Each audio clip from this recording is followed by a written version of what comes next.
अल्लाह ताला ने इस दुनिया में एक ऐसा इंसान भेजा था जिसे इसमें आजम का इल्म अता फरमाया था। मतलब वो जो दुआ करता कबूल होती थी।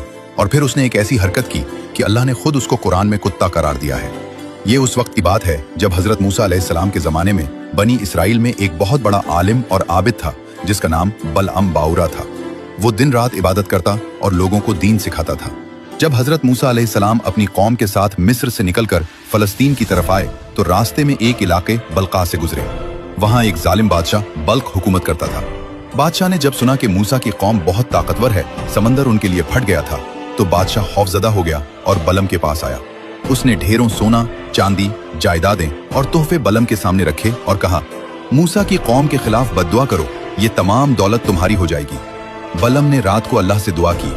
अल्लाह ने ख्वाब में मना फरमाया, मूसा मेरा बंदा है, उनके खिलाफ बद्दुआ न करना। सुबह बलम ने इनकार कर दिया, लेकिन बादशाह मजीद दौलत लेकर आया। बलम का दिल ललचा गया।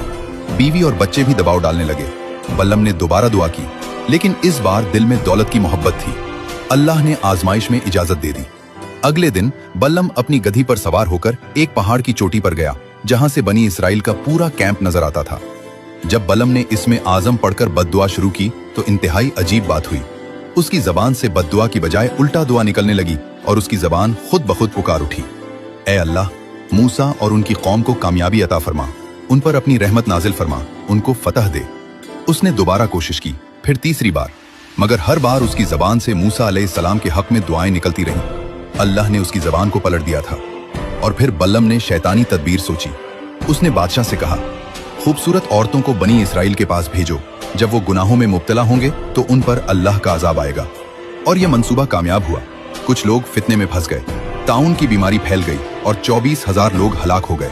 अल्लाह ताला ने कुरान पाक में सूरतुल आराफ में बलम को कुत्ते की खासियत वाला कहकर जिक्र फरमाया है, जिसका मतलब यह है कि कुत्ता हर हालत में अपनी जबान लटकाए रखता है।